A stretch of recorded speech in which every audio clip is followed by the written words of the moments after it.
Morning everyone, you catch me just about to restart reading The Squiggly Career. I'm really excited to be joining in with the Leadfest book club on this. I read it earlier in the year, beginning of lockdown, springtime, and got so much from it in terms of exercises that can be worked into our own workshops, but also a bit of self-reflection for me and those exercises for myself as well. So I thought before I started rereading, I would tell you all a little bit about the book, the concept of the book, where it's come from and The Squiggly Career.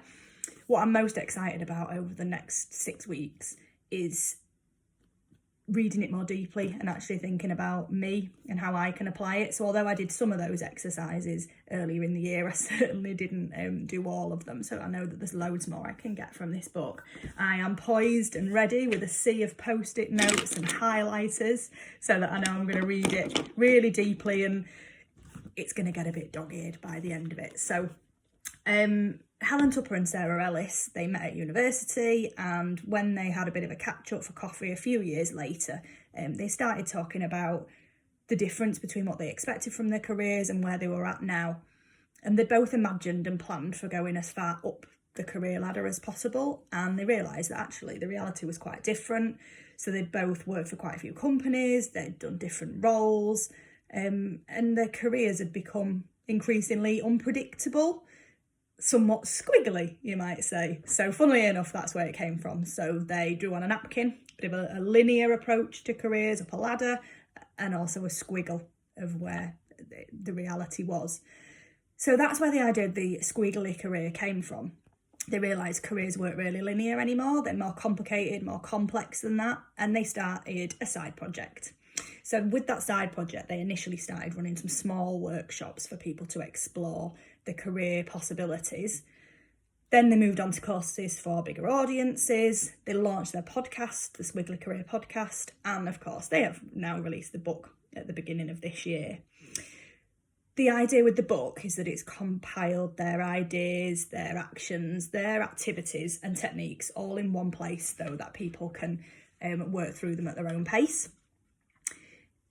The first chapter delves into the concept of the squiggly career, what it is, why it matters, and what we can do differently. Chapters 2 to 6 focus on the specific skills that Sarah and Helen believe we need to develop to embrace the squiggly career.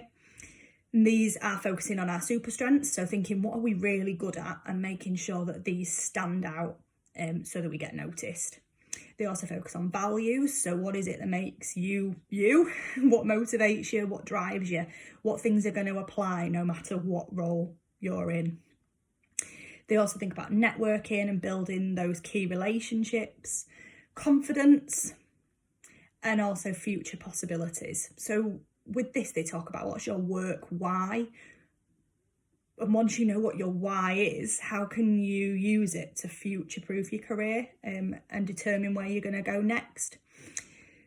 So they talk about it being within everybody's control to develop these skills, no matter where you're at in your career, what stage you're at.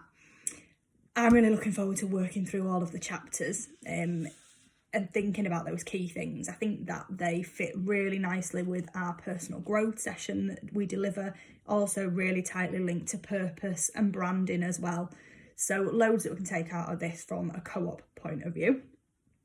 The end of the book focuses on some frequently asked questions from people who've attended the workshops and the listeners of the podcast, and then ends on some career advice from people that Sarah and Helen have worked with and the people that have inspired them as well.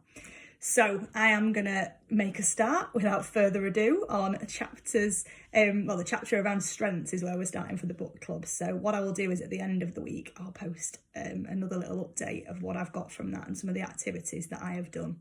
So I will see you at the end of the week. Bye.